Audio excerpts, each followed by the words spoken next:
ইব্রাহিম আলাইহিওয়াসাল্লাম ছিলেন নূহ আলাইহিওয়াসাল্লামের বংশের সম্ভবত ১১তম পুরুষ। নূহ থেকে ইব্রাহিম পর্যন্ত প্রায় ২০০০ বছরের ব্যবধান ছিল। সলেহ আলাইহিওয়াসাল্লাম থেকে প্রায় ২০০ বছর পরে ইব্রাহিম আলাইহিওয়াসাল্লামের আগমন ঘটে। ঈসা আলাইহিওয়াসাল্লাম থেকে ব্যবধান ছিল প্রায় ১৭০০ বছর অথবা প্রায় ২০০০ বছরের। তিনি ছিলেন আবুল আম্বিয়া বা নবীগণের পিতা এবং তার স্ত্রী সারাহ রাদিয়াল্লাহু তাআলাহা ছিলেন উম্মুল আম্বিয়া বা নবীগণের মাতা। তার স্ত্রী সারার পুত্র ইসাক আলাইহিওয়াসাল্লামের পুত্র ইয়াকুব আলাইহিওয়াসাল্লামের বংশধর বনী ইসরাইল নামে পরিচিত এবং অপর স্ত্রী হাজেরের পুত্র ইসমাইল আলাইহিওয়াসাল্লামের বংশে জন্ম নেন বিশ্বনবী ও শেষ নবী মুহাম্মদ সাল্লাল্লাহু আলাইহি ওয়াসাল্লাম, যার অনুসারীগণ উম্মতে মুহাম্মাদি বা মুসলিম উম্মাহ বলে পরিচিত। বাবেল হতে তিনি কেনানে অর্থাৎ ফিলিস্তিনে হিজরত করেন। সেখান থেকে বিবি সারাহ ও তার বংশজাত নবীগণের মাধ্যমে আশেপাশে সর্বত্র তৌহিদের দাওয়াত বিস্তার লাভ করে। অপর স্ত্রী হাজেরার পুত্র ইসমাইল আলাইহিওয়াসাল্লামের মাধ্যমে বাইতুল্লাহ ও তার আশপাশ এলাকায় তৌহিদের প্রচার এবং প্রসার শুরু হয়। অবশেষে এখানেই বিশ্বনবী ও শেষ নবী মুহাম্মদ সাল্লাল্লাহু আলাইহি ওয়াসাল্লামের আগমন ঘটে। এভাবে ইব্রাহিমের দুই স্ত্রীর বংশজাত নবীগণ বিশ্বকে তৌহিদের আলোয় আলোকিত করেন। ইব্রাহিম আলাইহিওয়াসাল্লাম ছিলেন ইহুদি, খ্রিস্টান, মুসলমান সকল ধর্মীয় সম্প্রদায়ের পিতা। কেননা আদম আলাইহিওয়াসাল্লাম হতে ইব্রাহিম আলাইহিওয়াসাল্লাম পর্যন্ত ১০-১২ জন নবী বাদে শেষ নবী মুহাম্মদ সাল্লাল্লাহু আলাইহি ওয়াসাল্লাম পর্যন্ত ১,২৪,০০০-এরও বেশি পয়গম্বর প্রায় সবাই ছিলেন ইব্রাহিম আলাইহিওয়াসাল্লামের বংশধর। পবিত্র কোরআনে আল্লাহ সুবহানাহু ওয়া তাআলা বলেন, ইন্নাল্লাহা আস্তাফা ওয়া আদামা ওয়া নূহা ওয়া আলা ইব্রাহিমা ওয়া আলা ইমরানা আলাল আলামিন। ইব্রাহিমী জীবন মানেই পরীক্ষার জীবন। নবী হবার পর থেকে আমৃত্যু তিনি পরীক্ষা দিয়েই জীবনযাপন করেছেন।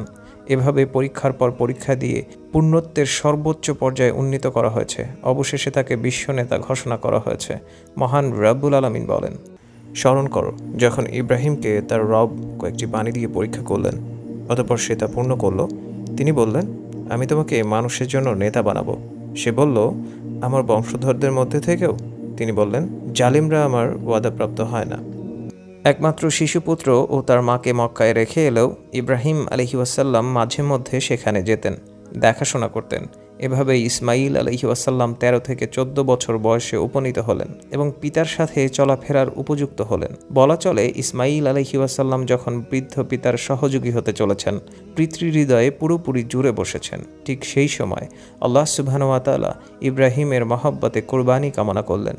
বৃদ্ধ বয়সের একমাত্র নয়নের মণি ইসমাইল আলাইহিওয়াসাল্লামের মহব্বত ইব্রাহিমকে কাবু করে ফেলল কিনা মহান রাব্বুল আলামিন যেন সেটাই বুঝতে চাইলেন, জানতে চাইলেন। ইতিপূর্বে অগ্নি পরীক্ষা দেওয়ার সময় ইব্রাহিম আলাইহিওয়াসাল্লামের কোনো পিছুটান ছিল না, কিন্তু এবার রয়েছে প্রচণ্ড রক্তের টান।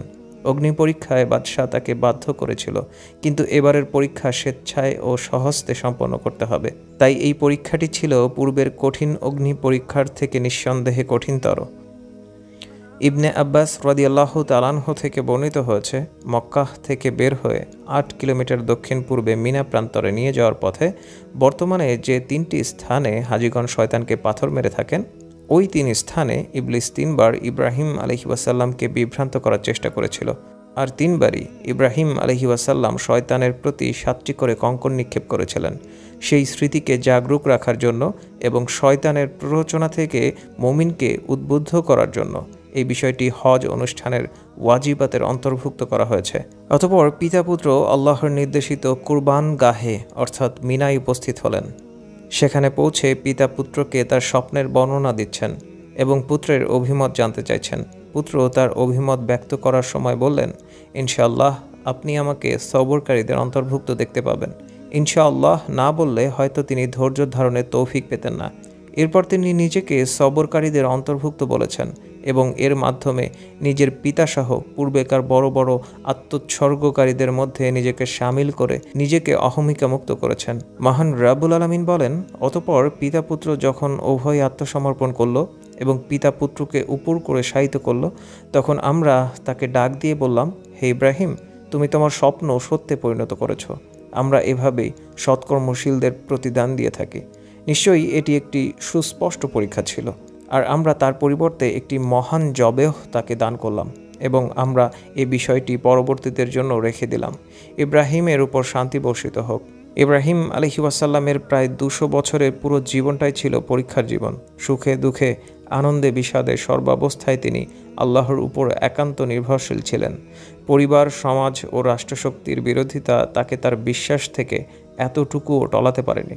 অবশেষে জন্মভূমি ত্যাগ করে হিজরত করতেও তিনি পিছু পা হননি।